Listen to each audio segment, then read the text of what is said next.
à tous et bienvenue dans ce nouveau tutoriel. Aujourd'hui non pas dédié à Photoshop ou Illustrator, mais à une entreprise qui me sponsorise pour une série de 5 vidéos. C'est assez rare, donc c'est quand même normal que je vous le dise, qui m'a proposé donc un abonnement tout simplement à une banque d'images, donc qui est normalement payante, que je vais utiliser pour les prochaines formations.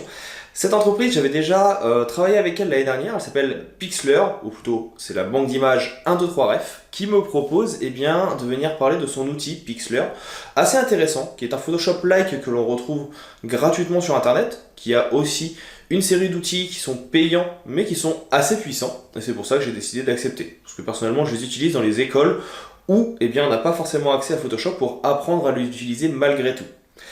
On va commencer cette série avec un premier tutoriel sur leur nouveauté, qui est la fonction ajustement. Vous allez voir, donc c'est un outil qui est entre Canva et Photoshop et qui permet de gagner pas mal de temps dans la création et la retouche de vos photos. Si vous avez des questions, comme d'habitude, je suis disponible dans les commentaires. N'hésitez pas, ça sera avec plaisir que je viendrai y répondre. Et si la vidéo vous a plu, n'hésitez pas non plus à mettre un petit like.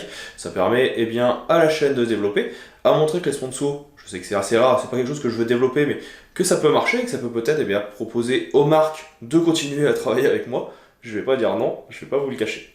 Dans tous les cas, je vous dis à tout de suite pour la vidéo.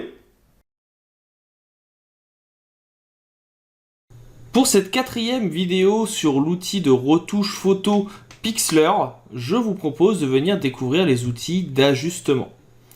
Comme dans n'importe quel outil de retouche, vous les retrouverez sous l'effet, ou plutôt sous le pictogramme représentant deux barres de paramétrage ajustement.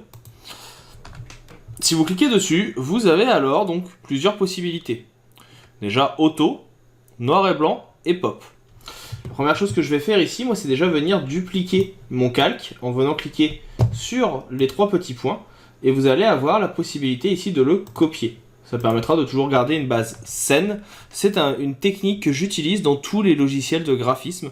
Ça permet que de cette façon, si je veux revenir en arrière, de pouvoir le faire très simplement. Je vais alors cliquer sur le calque du dessus et on va tester déjà les autos.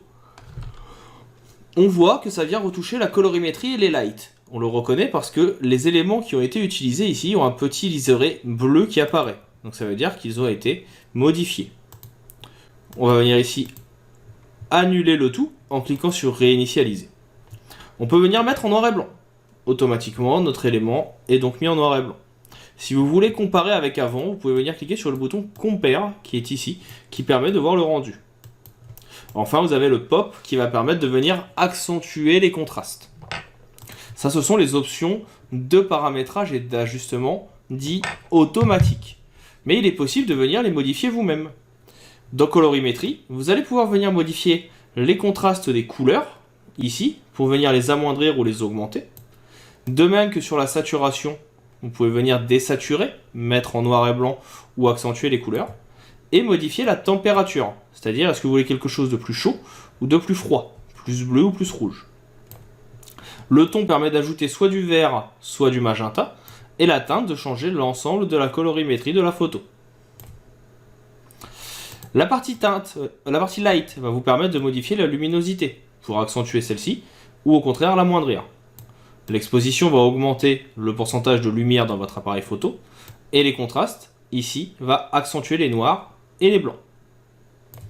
Noir va accentuer les teintes les plus sombres, blanc les teintes les plus lumineuses, et ton clair et ombre vont venir jouer sur les teintes de gris.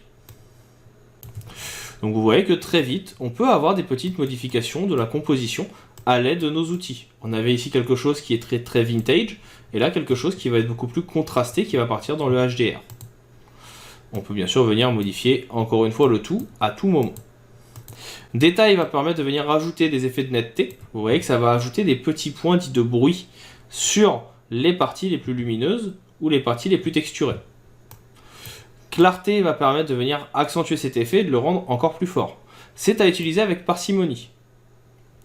A savoir, si jamais vous avez utilisé un effet que vous voulez le remettre à 0, vous avez la possibilité en venant cliquer sur son nom de réinitialiser.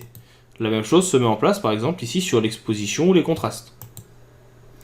Vous pouvez ensuite venir ajouter du lissage qui va lui venir flouter votre photo. Utiliser le flou, même s'il y a d'autres fonctionnalités, celui-ci marche plutôt bien. Et venir ajouter du grain. Le grain, c'est tout simplement pour venir donner un effet vintage qui rappellera les illustrations ou les photographies argentiques. Scène va permettre d'ajouter un effet de vignettage, blanc ou noir, de chaque côté. Ces petits effets que vous voyez apparaître ici. La partie glamour va permettre de venir rajouter du contraste également. Le bloom va donner un effet un petit peu surexposé qui est très utilisé par exemple avec les appareils lomographiques. Et réduction de brouillard, ça va permettre, s'il y en a, là il part du principe qu'il y en a dans le fond parce que c'est très lumineux, de venir le réduire et ainsi modifier la colorimétrie. La partie teinte va permettre de venir choisir une couleur. Par exemple, vous pouvez venir définir que vous voulez travailler sur une teinte spécifique et l'accentuer. Vous voulez venir modifier le vert, vous pouvez venir cliquer ici et vous modifierez et ajouterez des effets de vert. Vous voulez venir modifier ici la teinte rouge, vous cliquez et de cette façon vous allez avoir la teinte rouge qui va s'ajouter à la composition. Et vous pouvez faire la même chose aussi dans les tons foncés, de façon à accentuer l'effet de vos tons foncés et de vos tons clairs. Donc là vous voyez que ça permet de modifier les quantités et les contrastes de la photo. Enfin vous avez remplir qui va permettre de venir rajouter en fait un fond uni en opacité qui permet d'ajouter un petit effet par-dessus. Cet effet vous pouvez lui ajouter des modes de fusion et de cette façon vous voyez, vous pouvez venir donner des effets un petit peu graphiques à la composition. Avec ça, vous avez tout ce qu'il faut pour venir retravailler vos clichés, qu'ils soient pris en vacances, qu'ils soient pris avec des appareils professionnels, amateurs ou vos téléphones, vous avez toutes les cartes en main pour venir les retoucher. Les outils sont très intuitifs, donc autant en profiter.